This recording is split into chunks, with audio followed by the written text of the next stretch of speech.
Pernahkah kamu bertanya-tanya, kenapa di beberapa negara urusan agama dan pemerintahan itu terpisah total, sementara di tempat lain keduanya seperti saling berkaitan?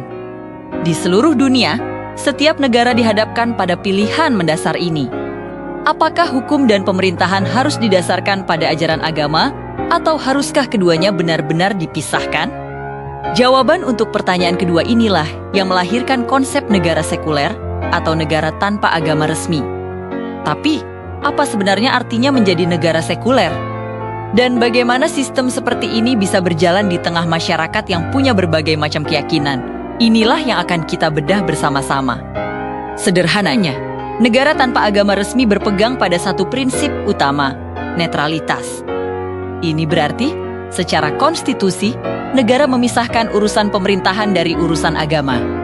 Yang paling penting, negara tidak akan memberikan status istimewa atau dukungan finansial eksklusif kepada satu agama pun. Hukum yang berlaku di negara ini sumbernya dari konstitusi dan kesepakatan warga, bukan dari kitab suci atau dogma agama tertentu. Konsekuensi langsung dari prinsip netralitas ini adalah lahirnya kebebasan beragama yang mutlak. Karena negara tidak memihak, setiap individu punya hak yang sama untuk memeluk agama apapun yang mereka yakini. Bahkan, mereka juga bebas untuk tidak memeluk agama sama sekali, seperti menjadi seorang ateis atau agnostik, tanpa harus takut menghadapi diskriminasi hukum. Negara menjamin bahwa keyakinan adalah urusan pribadi setiap warganya. Menariknya, meskipun semua negara sekuler menjunjung tinggi pemisahan ini, pendekatannya bisa sangat berbeda-beda. Kita bisa membaginya menjadi dua model besar.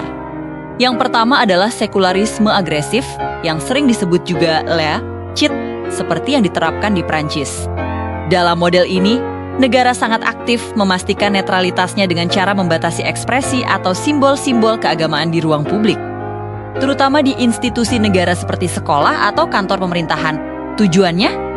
Untuk menciptakan ruang publik yang benar-benar steril dari identitas agama, sehingga semua warga negara diperlakukan sama tanpa memandang keyakinan mereka. Lalu, ada kategori kedua, yaitu sekularisme pasif atau multikultural. Contoh paling terkenalnya adalah Amerika Serikat dan India.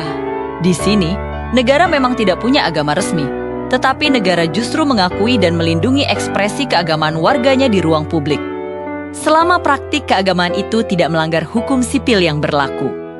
Warga negara bebas menunjukkan identitas keyakinan mereka. Intinya, negara tidak ikut campur urusan agama, tapi juga tidak menekan ekspresinya. Ini adalah model yang lebih mengakomodasi keberagaman. Sistem negara sekuler ini tentu membawa banyak manfaat. Manfaat pertama dan yang paling utama adalah kesetaraan. Negara sekuler memberikan jaminan bahwa hak-hak kelompok minoritas akan terlindungi dari potensi dominasi oleh kelompok mayoritas. Tidak ada lagi warga negara kelas 1 atau kelas 2 hanya karena perbedaan keyakinan. Kedua, hukum menjadi universal. Aturan dan regulasi berlaku sama untuk semua orang, tanpa memandang apa agama mereka. Hal ini sangat penting untuk menjaga stabilitas sosial, karena bisa mengurangi risiko konflik atau bahkan perang saudara yang seringkali dipicu oleh sentimen keagamaan yang diistimewakan oleh negara. Namun, jalan menuju negara sekuler juga tidak selamanya mulus. Ada tantangan-tantangan besar yang harus dihadapi. Tantangan terbesarnya adalah potensi gesekan sosial. Kelompok mayoritas yang kuat mungkin merasa identitas keagamaan mereka tidak diakui atau dihargai oleh negara, yang bisa memicu ketegangan politik. Selain itu, ada debat-debat etis yang seringkali sulit dipecahkan hanya dengan hukum sipil. Isu-isu sensitif seperti aborsi, pernikahan sesama jenis, atau bahkan kurikulum pendidikan seringkali melibatkan pandangan moral yang sangat dipengaruhi oleh ajaran agama. Disinilah sering terjadi perdebatan sengit antara nilai-nilai sekuler dan nilai-nilai religius. Lantas, bagaimana dengan Indonesia? Posisi Indonesia dalam spektrum ini sangat unik dan sering menjadi bahan perdebatan. Secara konstitusional, Indonesia jelas bukan negara agama. Tidak ada satupun agama yang ditetapkan sebagai agama resmi negara.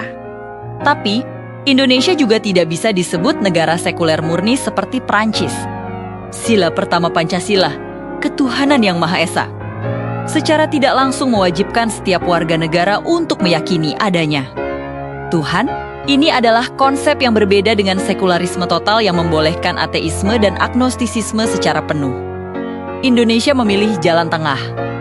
Negara tidak mengambil satu agama sebagai dasar, tetapi juga tidak sepenuhnya netral.